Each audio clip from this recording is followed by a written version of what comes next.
हाँ, सबसे पहले आप तमाम लोग यहाँ आए हैं, आप तमाम पत्रकार भाई हमारे यहाँ मौजूद हैं और आपके माध्यम से तमाम बिहार वालों को दिवाली और छठ की बहुत बहुत मुबारकबाद। हमारे नेता माननीय तेजस्वी यादव जी हमेशा बिहार की उन्नति कैसे हो, बिहार में विकास कैसे हो और ये विकसित समाज कैसे बने, उन्नत बिहार कैसे बने, इसके लिए हमेशा उन्होंने शिक्षा को बढ़ावा देने की बात की। उन्होंने हमेशा कहा कि शिक्षा बहुत ज़रूरी है, बिहार को तरक्की करना तो शिक्षा बहुत ज़रूरी है। हम माननीय मुख्यमंत्री नीतीश कुमार जी से ये कहना चाहते हैं कि बिहार को संवारना और बनाना बहुत ज़रूरी है। इसके लिए कलेक्टिव अकाउंटेबिलिटी और रिस्पॉन्सिबिलिटी हम सब लोगों की है। सब लोग मिल करके हम लोग कैसे बिहार तरक्की करे, समाज कैसे आगे बढ़े, उस पर ध्यान देना होगा। लेकिन ऐसा हो नहीं रहा है। नीतीश कुमार जी अहंकार में, नीतीश कुमार जी गुस्से में आकर के बिहार के नौजवानों को बर्बाद करने पर तुले हुए हैं। बिहार में लाखों लाख लोग बेरोजगार हैं। बिहार देश का सबसे बड़ा बेरोजगारी का केंद्र बना हुआ है।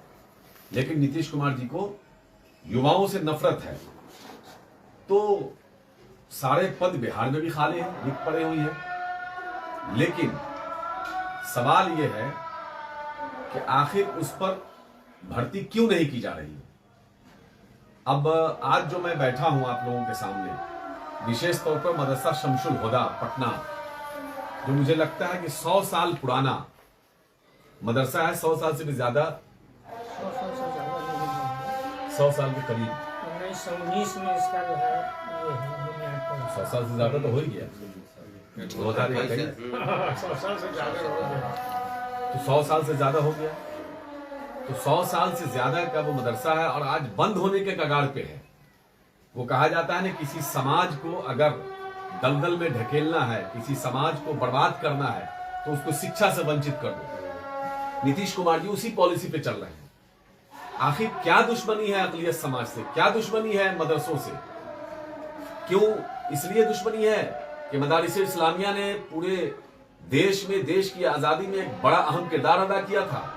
देश की आजादी में अगर किसी ने सबसे ज्यादा हिस्सेदारी दी और कुर्बानी दी तो उसका नाम मदारिस इस्लामिया के तमाम उलमाए कराम और तमाम जो वहां पढ़ने वाले तलबा थे, तमाम लोग थे। इसी वजह से आपको दुश्मनी है। नीतीश कुमार जी सिर्फ घरियाली आंसू बहाने से नहीं काम चलेगा। अब देखिए, मैं आपको कुछ बताना चाहता हूं कि इस मदरसे के प्राथमिक सेक्शन में केवल एक टीचर है जो जनवरी 2022 में रिटायर हो जाएंगे, जबकि 11 पद वहां खाली है, उसको नहीं भरा जा रहा है। उसके बाद सीनियर सेक्शन में बीपीएससी द्वारा बहाली होती है, यहां 9 टीचर में केवल 3 टीचर हैं। जूनियर और हाई में क्लर्क, वार्ड बॉय आदि की सीट भी खाली है। अब बताइए, इतना बड़ा मदरसा जहां बड़े बड़े उलमाए कराम इस मदरसे से निकले हैं, बड़ी बड़ी हस्तियां निकली हैं, बड़ी बड़ी मुजाहिद आजादी निकले हैं, जहां इस बिहार और देश के लिए बड़ी खिदमत किया है लोगों ने। अब आप आइए, इस मदरसे का योगदान देश की आजादी से लेकर आज तक है। इस मदरसे का शिक्षक के अभाव के कारण स्तर खत्म होता जा रहा है। मैं तो बता ही रहा हूं कि इसमें शिक्षक चूंकि नहीं है, पढ़ाई नहीं हो रही है। अब नतीजा ये है कि एक तो पढ़ाई नहीं हो रही है, आज जो बच्चे वहां पढ़ रहे हैं उनमें वो सलाहियत नहीं पैदा हो पा रही है। और इसी संबंध में मैं आज प्रेस कॉन्फ्रेंस कर रहा हूं और इसी संबंध में मैं मुख्यमंत्री को चिट्ठी लिखा हूं। मैं बाज़ाब्ता मैंने लिखा है कि सारी चीज मैंने डिटेल्स में लिख दिया है पूरा, कि भाई मुख्यमंत्री जी आप इसको देखिए, बचाइए। हम मुख्यमंत्री जी से विनम्र अपील करते हैं कि आप उस मदारिस को, मदरसा शमशुल हुदा जो हैं, उनको बचाइए। वहां जरूरत है इस वक्त असातिज़ा की, और जो वार्ड बॉय वगैरह वगैरह जो स्टाफ है उनको फौरन बहाल कीजिए। अब ये देखिए कि आपने ये देखिए, मैंने उनको सारी चिट्ठियां जो लिखी है वो मैं आपको दिखाइए। ये है, मैंने बिल्कुल निशानदेही करके दिया है।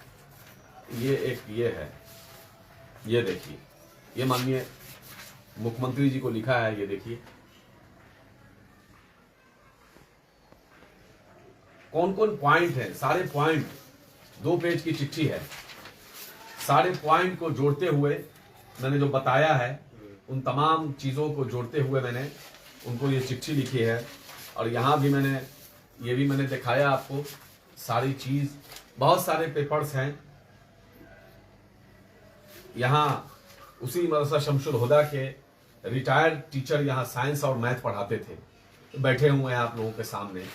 क्या दुर्दशा है ये भी कुछ बताएंगे। लेकिन अब देखिए कि नीतीश कुमार जी करना क्या चाहते हैं, ये तो बड़ा सवाल बनता है। आखिर इनको, नीतीश जी को इतनी नफरत क्यों है? इसलिए नफरत है कि भाई वो सोचते हैं कि हमको वोट कितना मिला। अब बताइए,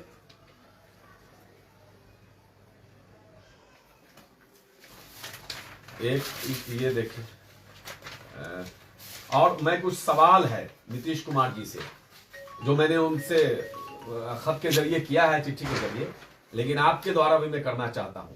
सवाल नंबर 1, प्लानिंग कमीशन के 11वें 5 वर्षीय योजना में मदरसा के विकास के लिए दिए गए 325 करोड़ रुपए का इस्तेमाल कहां हुआ, यह बिहार की आवाम ये जानना चाहती है। 325 करोड़, 3 करोड़ नहीं है, 325 करोड़ रुपए का इस्तेमाल कहां हुआ, ये बिहार की आवाम जानना चाहती है। दूसरा, अल्पसंख्यकों की शिक्षा के लिए बनी कमेटी एनएमसीएमई ने अपने रिपोर्ट में मदरसा को एनआईओएस बोर्ड से लिंक करने के लिए सिफारिश की थी। उसके बावजूद इस पर ध्यान नहीं। इसके लिए कौन जिम्मेदार है? नीतीश कुमार जी, आप जिम्मेदार हैं कि उसके लिए भी नेता प्रतिपक्ष जिम्मेदार हैं? तो बता दीजिए कि मैं जिम्मेदार नहीं हूं, नेता प्रतिपक्ष जिम्मेदार हैं। क्योंकि आज तो एक ट्रेंड हो गया है कि जब कोई सवाल करो तो वो सवाल विपक्षी पार्टी की तरफ डाल दिया जाता है, पूछ दिया जाता है। तो सवाल नंबर 3, स्कीम के तहत मदरसा के विकास के लिए मदरसा में कार्यरत विभिन्न विषयों के शिक्षकों को समय समय पर ट्रेनिंग की व्यवस्था की जानी थी। क्या कभी किसी मदरसा के शिक्षकों को ट्रेनिंग दी गई है? इस सवाल का जवाब भी मुख्यमंत्री दें। आज पूरे बिहार में मदरसा बोर्ड में इतना भ्रष्टाचार है, आप चले जाइए पूरे बिहार का एक मदरसा सिंगल अगर कह दे कि हाँ भाई मैं खुश हूं तो मैं राजनीति छोड़ दूंगा। खुलेआम लोगों की बहाली पर 5-5 लाख रुपया लिया जा रहा है। क्या कोई सवाल पूछने वाला है कि मुख्यमंत्री जी आपके नाक के नीचे इतना भ्रष्टाचार हो रहा है? जो मदरसे में 5-5 लाख रुपया देके बहाली लेगा वो मदरसे में तालीम क्या देगा? क्या कभी किसी ने, बिहार के लोगों ने सुना था कि मदरसा के टीचर की बहाली में भी घूस लिया जाता है? ये नीतीश कुमार के राज में हो रहा है।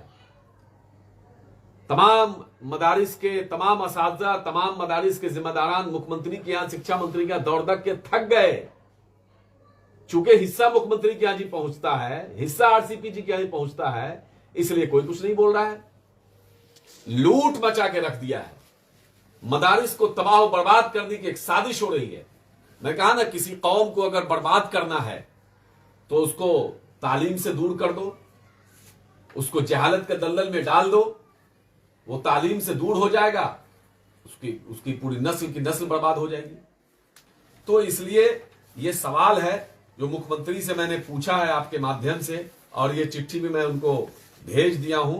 वो मैं उम्मीद करता हूं कि वो इसका जवाब मुझे देंगे, और मुझे नहीं देंगे, बिहार की आवाम को देंगे। और मैं जिस चीज की मांग कर रहा हूं उसको वो पूरा करेंगे। जिस चीज के लिए मैं प्रेस कॉन्फ्रेंस कर रहा हूं, और सिर्फ मदरसा शमशुल हुदा नहीं बल्कि पूरे बिहार के मदारिस के ऊपर जो सरकार के द्वारा जुल्म किया जा रहा है, टीचरों को धमकाया जा रहा है। हद तो यह हो गया, कुशेश्वर में मैंने देखा कि मदरसा बोर्ड के चेयरमैन धमकाते थे कि अगर तुम वोट नहीं दोगे तुमको नौकरी से हटा देंगे। मदरसे के मौलवियों को बुला बुला के धमका रहे थे ये लोग। हद कर दिया, इतना गिर गए ये नीतीश कुमार जी, इसका अंदाजा किसी को नहीं था। और किस तरह से पूरे बिहार के मदरसे को बदनाम करने की साजिश हो रही है। तो तो मैं आपके माध्यम से, मीडिया के माध्यम से मैं ये चेतावनी देना चाहता हूं कि 15 दिन के अंदर अगर ये मसाइल हल नहीं हुए, जिसके लिए मैं आप लोगों के सामने हूं, तो मैं कोर्ट जाऊंगा। क्योंकि ये बाबा साहब का संविधान इस देश में है, ये हमारा भी देश है, ये किसी के बाप का देश नहीं है। अगर हमारे मसाइल हल नहीं हुए तो मेरी तैयारी पूरी है। मैं अगला कदम हमारा ये होगा कि मैं कोर्ट जाऊंगा और कोर्ट से मैं इंसाफ लूंगा।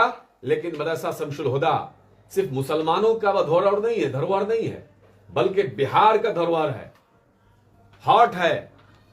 वहां से बड़े बड़े लोग निकले हैं जिन्होंने आजादी के हिस्से में बड़ा कारनामा आजादी की लड़ाई में बड़ा कारनामा अंजाम दिया है। बहुत बड़े बड़े काम वहां से निकले हुए लोग कर रहे हैं देश और दुनिया में।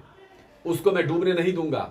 और नेता प्रतिपक्ष ने मुझसे कहा कि आप ये पीसी कीजिए, इस पर लड़ाई लड़िए, पूरी पार्टी खड़ी है ऐसे मसले की लड़ाई के लिए। ये मैं नेता प्रतिपक्ष के निर्देश पर नहीं ये पीसी कर रहा हूं। उनका वो असल में राष्ट्रीय अध्यक्ष जी काफी बीमार हो चुके हैं, उसको इमरजेंसी में उनको जाना पड़ा। तो इन सारे इश्यूज को लेकर के हम आपके सामने आए और मुझे उम्मीद है कि आप बातों को समझ गए होंगे। और कोई सवाल अगर है तो पूछिए, या कुछ पूछना है तो इनसे पूछ लीजिए। वहाँ मैथ के और साइंस के टीचर रहे हैं। आखिरी बहाली वहाँ कब हुई थी? कब से बहाली होना बंद है? आखिरी बहाली जो हुई थी उसका हमको साल तो नहीं याद है, लेकिन हम लोगों की जो बहाली हुई थी वो ह्यूज लेवल पर हुई थी सन 1978 में। उसके बाद से जो बहाली हुई वो BS क्लास 2 के लिए 3 पोस्ट पर, लेकिन उसका साल हमको याद नहीं है कि किस सन में जो है वो बहाली हुई, लेकिन फिर भी 15 बरस हो गया होगा, 15 बरस। उसके बाद से कोई बहाली नहीं है। यहाँ तक है कि अब जो एक आखिरी टीचर है जूनियर में, ये मौलाना असलम साहब, अब वो भी रिटायर करेंगे। आप सीनियर सेक्शन में थे कि जूनियर में? हम मतलब कि जूनियर में थे।